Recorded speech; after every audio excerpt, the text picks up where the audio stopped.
दोस्तों, इसरो एक बार फिर तूफानी फॉर्म में आ चुका है।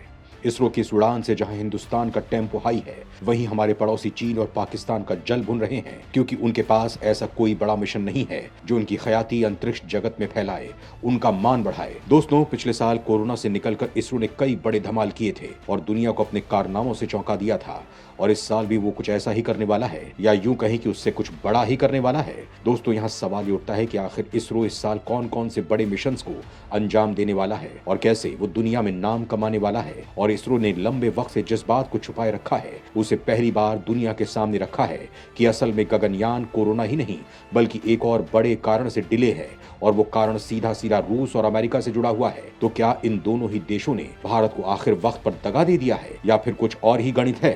क्या इसरो ने अब गगनयान मिशन के लिए अपने प्लान बी को एक्टिवेट कर दिया है, जिसकी तैयारी इसरो ने पहले ही कर ली थी?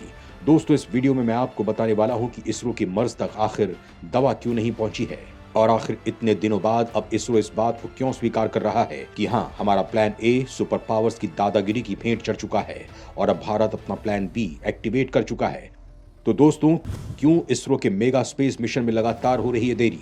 क्या रूस के कारण हुई देरी, या फिर अमेरिका ने दिखाया ठेंगा? क्या चीन की किसी साजिश के कारण इसरो को मिली नाकामी? दोस्तों, आप भी जानते हैं कि इसरो की जब से स्थापना हुई है, तभी से अब तक उसने कई बड़े मुकाम अपनी मेहनत से हासिल किए हैं, और जब से मोदी सरकार ने सत्ता संभाली है, इसरो के सपनों को नए पंख लग गए हैं।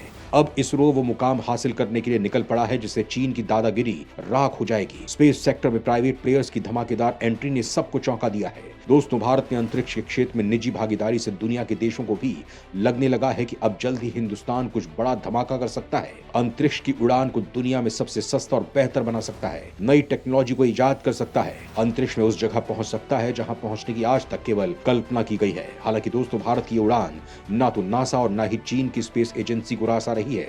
बड़ी बात तो यह है कि जिगरी दोस्त रूस भी भारत के स्पेस कार्यक्रम से लगातार पांव खींच रहा है। पहले चंद्रयान और अब गगनयान पर भी रूस ने कदम पीछे खींचे हैं। भारत के गगनयान और चंद्रयान मिशन के लिए प्लान ए में रूस, अमेरिका और फ्रांस की मदद शामिल थी, लेकिन जब भारत को प्रॉपर सपोर्ट नहीं मिला तो इसरो ने अब अपना प्लान बी एक्टिवेट कर दिया है। हालांकि इस चक्कर में भारत को तगड़ी देरी हो रही है, लेकिन ये प्लान बी इतना स्ट्रॉन्ग है कि इससे आने वाले वक्त में भारत खुद के दम पर स्पेस महाशक्ति बन जाएगा। दोस्तों, आपको इसी के बारे में बताने वाला हूं, लेकिन उससे पहले आपके लिए जानना जरूरी है कि भारत इस साल कौन से मिशन लॉन्च करने वाला है जो नया ही भौकाल मचा सकते हैं।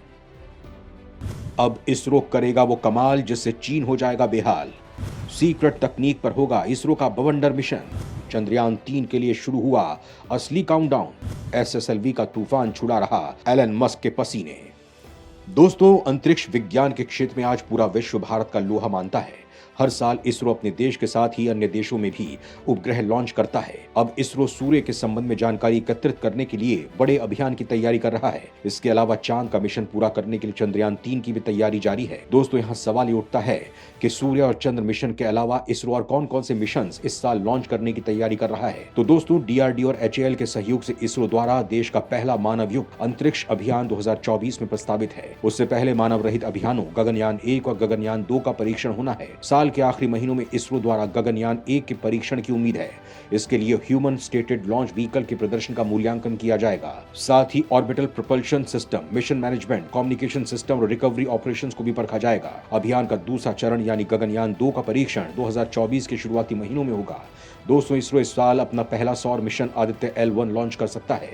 इस मिशन को साल 2020 में ही लॉन्च होना था, लेकिन कोरोना महामारी के कारण इसे आगे बढ़ा दिया गया था। हालांकि अब इसे लॉन्च करने की तैयारी है। इस मिशन से इसरो सूर्य का अध्ययन करेगा।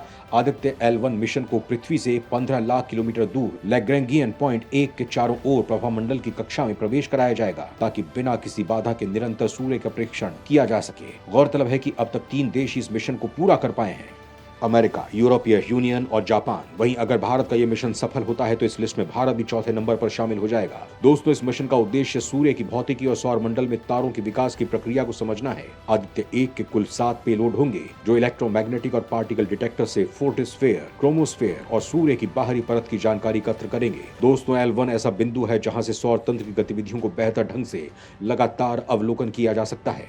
दोस्तों इस साल के मध्य से GSLV Mk3 के जरिए से चंद्रयान 3 को भी लॉन्च किया जा सकता है। दोस्तों चंद्रमा पर लैंडिंग के दौरान साल 2019 में चंद्रयान 2 क्रैश लैंड हो गया था। इसे देखते हुए पिछले दोनों अभियानों के मुकाबले इसरो रोवर की क्षमताओं को और बढ़ाने में लगा है।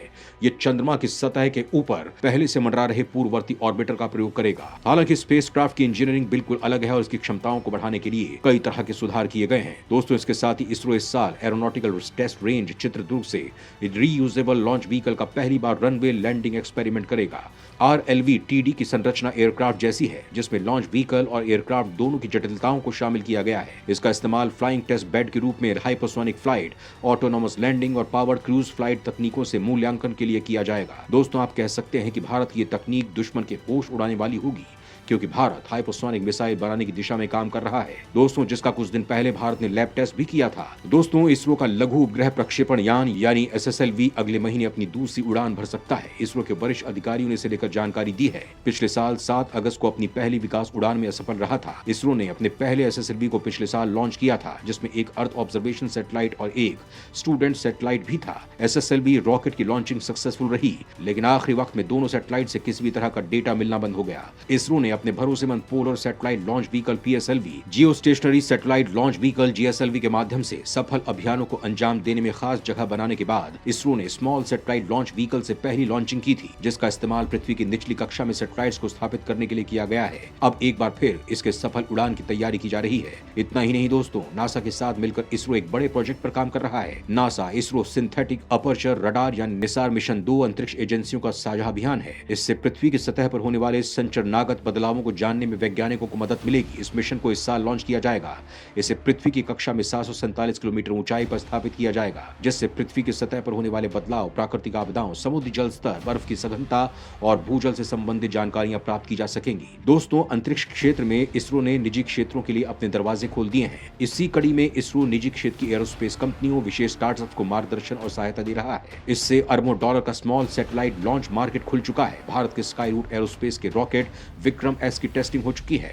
भारत में अब अर्थ इमेजिंग सेंटर छोटे सैटेलाइट के रॉकेट को विकसित करने, सैटेलाइट के लिए सस्ता ईंधन तैयार करने जैसे कार्यों में निजी क्षेत्र की आने वाले महीनों में बड़ी भूमिका हो सकती है। यानी दोस्तों इस साल कई बड़े मिशंस लाइन में लगे हुए हैं, लेकिन बात वहीं आकर ठहर जाती है कि देरी क्यों हो रही है। क्या कोरोना ही जिम्मेदार है या फिर कुछ और जिम्मेदार है? तो दोस्तों असल में दूसरी वजह ही ज्यादा दिखाई दे रही है, क्योंकि इसरो की कामयाबी से जलने वाली स्पेस एजेंसियां सपोर्ट करने में पीछे हट रही हैं। ठीक क्रायोजेनिक इंजन तकनीक की तरह, जिसे भारत 90 के दशक में रूस से लेने जा रहा था, लेकिन अमेरिका ने तगड़ा दबाव डालकर उसे रुकवा दिया। अब इसरो जिस रफ्तार से आगे बढ़ रहा है, उससे न केवल अमेरिका बल्कि पूरा यूरोप, रूस और चीन भी हिले हुए हैं। भारत की तकनीक से जलने का ताजा एग्जांपल अगर मैं आपको बता दूं तो मार्च 2020 को लॉन्च हो रहे भारत के सबसे बड़े स्पाई सैटेलाइट GIS-81 की लॉन्चिंग को रुकवाना रहा है, जिसे अमेरिकी दबाव के चलते रुकवा दिया गया। और अब जब इसे फिर से लॉन्च किया गया तो यह आखिरी चरण में संदिग्ध कारणों से फ्लॉप हो गया। इसरो के चंद्रयान 2 की लैंडिंग को लेकर भी सवाल उठे थे कि अचानक वो ऐसा क्या हुआ। हालांकि दोस्तों अब इसरो ने विदेशी तकनीक के बजाय अपनी खुद की तकनीक के दम पर आगे बढ़ने की ठानी है, जिसमें भारत तेजी से आगे बढ़ रहा है। अब दोस्तों इसमें दो राय नहीं कि इसरो के कदम दिन दुनिया और रात चौगुनी रफ्तार से बढ़ रहे हैं, जिसका नतीजा आज हमारे सामने है। आज भारत हर वो बड़ा मुकाम हासिल कर रहा है जिसे वो पाना चाहता है। सेना की मदद के लिए भी इसरो इस वक्त तेजी से काम कर रहा है। ऐसे सैटेलाइट डिजाइन कर रहा है जिससे दुश्मन की हर चाल पर हर वक्त नजर रखी जा सके, उसके हर नापाक मंसूबे को नाकाम किया जा सके। दोस्तों आपको क्या लगता है आने वाले वक्त में इसरो भारत को किस मुकाम पर पहुंचा देगा? कमेंट करके जरूर बताएं।